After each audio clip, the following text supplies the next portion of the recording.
ফিরে এলাম বিরতির পর। নজর রাখবো এবার অন্যান্য খবরাখবরে। এবার আসি ওয়েদার আপডেট। ওয়েদার কি আবহাওয়া দপ্তর কি পূর্বাভাস দিচ্ছে তা একটু নজর রাখি।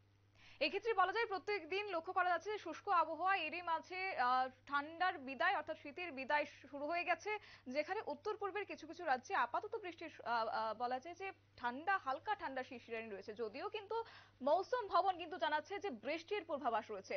একই সাথে রাজ্যেও এবার বৃষ্টির পূর্বাভাস, যেখানে আবহাওয়া দপ্তর সূত্র মারফত খবর, এবং রাজ্যে বৃষ্টির সম্ভাবনার কথা শুনতে এবার কৃষকদের মাথায় হাত। যেখানে 30 থেকে 40 কিমি বেগে বইবে দমকা হাওয়া, এমনটাই কিন্তু এই মুহূর্তে খবর রয়েছে। যদিও সরাসরি সেই বিষয় সম্পর্কে আমরা জেনে নেবার চেষ্টা করব, আমাদের প্রতিনিধি কি বলছে অঙ্কিতা বর্ধন। অঙ্কিতা, রাজ্যের আবহাওয়া দপ্তর যে পূর্বাভাস দিচ্ছে বৃষ্টির, সেক্ষেত্রে কি বলা যায় যে কতটা পরিমাণে এবার বৃষ্টি হতে পারে এবং কৃষককুল কতটা এবার ক্ষতিগ্রস্ত হতে পারে বলে সম্ভাবনা দিচ্ছে? একদমই, দেখো আমরা কিন্তু শীত প্রায় কাটিয়ে এবার গোটা দিকে কিন্তু বসন্তের বাতাস বইছে। আর বসন্তের মধ্যেই খবর উঠে আসছে যে ইতিমধ্যেই রাজ্যে ভারী বৃষ্টিপাতের একটা সম্ভাবনা রয়েছে। হাওয়া অফিস জানাচ্ছে আগামী 20 তারিখ থেকে দুঃখিত 21 তারিখ এবং 22শে ফেব্রুয়ারি রাজ্যে হালকা থেকে মাঝারি বৃষ্টিপাতের একটা সম্ভাবনা রয়েছে। এবার আসছে কোন কোন জায়গায় সেই সম্ভাবনা।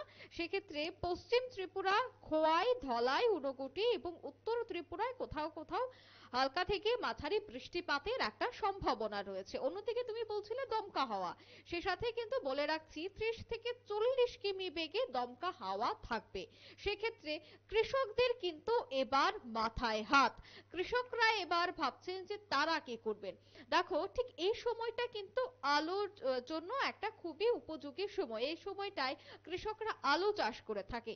কিন্তু যদি বৃষ্টি হয় তবে তো জমিতে জল জমে যাবে আর আলুতে পচন ধরবে। তাই আলু যেন ক্ষতি না হয় তার জন্য এখনই সতর্কবার্তা জারি করে দেওয়া হয়েছে। বলা হচ্ছে যারাই কৃষকরা এই মুহূর্তে আলু চাষ করছেন তাদেরকে অতি দ্রুত আলু জমি থেকে তুলে নিতে হবে। আরেকটা বিষয় তা হচ্ছে যাদের এই জল নিষ্কাশনের সমস্যা রয়েছে, অর্থাৎ জমিতে জল জমে থাকে, তাদের নিষ্কাশনী ব্যবস্থাটাকে সঠিক করতে হবে। নয়তো জল যদি জমিতে জমে থাকে তাহলে কিন্তু কৃষকদের এবার অনেকটাই ক্ষতির সম্মুখীন হতে হবে। অকাল বৃষ্টি আমরা দেখতে পেয়েছি, একেবারে বছরের শুরুতেই অকাল বৃষ্টি, একেবারে জানুয়ারি মাসে যে সময়কালে বৃষ্টিপাত একেবারে হয় না বললেই চলে, সেখানেও রাজ্যে প্রায় মাঝারি আকারে বৃষ্টিপাত হয়েছে। পুনরায় রাজ্যে আবারও বৃষ্টির পূর্বাভাস। আর এই বৃষ্টির পূর্বাভাসের ফলে অঙ্কিতা, একটি বিষয়ে জানতে চাইবো, এই যে যেমনটা বলছো তুমি অকাল বৃষ্টি, তেমন কিন্তু বলা যায় যে 2023 আমরা একইভাবে শীতের যেখানে আগমন ঘটে সেখানে আমরা অকাল বৃষ্টির সম্মুখীন হয়েছি গোটা রাজ্যবাসী। তো এই ক্ষেত্রে কবে নাগাদ এই অকাল বৃষ্টির সম্ভাবনা রয়েছে বা আবহাওয়া দপ্তর কি জানাচ্ছে? একদম, আমি যদি একটু পরিসংখ্যানটা তোমাকে তুলে ধরি তবে কিন্তু আইএমডি জানাচ্ছে যে 2023-এর তুলনায় 2024 সালে বৃষ্টিপাতের সম্ভাবনাটা বেশি। অর্থাৎ 2023 সালে যে বৃষ্টি হয়েছিল তার থেকে 2024-এ অনেকটাই বৃষ্টির পরিমাণটা বেড়ে যাবে এবং গরমটাও গতবারের তুলনায় এবার কিছুটা কম থাকবে, কারণ তার পেছনে হচ্ছে বৃষ্টি, অর্থাৎ অকাল বৃষ্টি। শীত বলো, গ্রীষ্ম বলো, শরৎ বলো, হেমন্ত বলো, প্রত্যেকটা কালেই এবার বৃষ্টির একটা বড়সড় সম্ভাবনা রয়েছে। এবং সেই সম্ভাবনা কিন্তু হাওয়া অফিস বা আইএমডি জানিয়ে দিয়েছে। জানা গেছে যে 20 তারিখ চলছে আজ, এবং অর্থাৎ কাল, আগামীকাল থেকে 21 তারিখ থেকেই রাজ্যের বিভিন্ন জায়গায় বৃষ্টির একটা সম্ভাবনা রয়েছে। মূলত বলতে পারি আমরা যে শীত পাকাপাকি ভাবে বিদায় নিয়ে নিয়েছে রাজ্য থেকে বা রাজ্যের বিভিন্ন জেলা থেকে। যদিও প্রত্যন্ত এলাকাগুলিতে সকালে হালকা একটা ঠান্ডা অনুভূত হলেও একেবারে বেলা বাড়ার সাথে সাথে রোদের কিন্তু দাপট দেখা দিচ্ছে।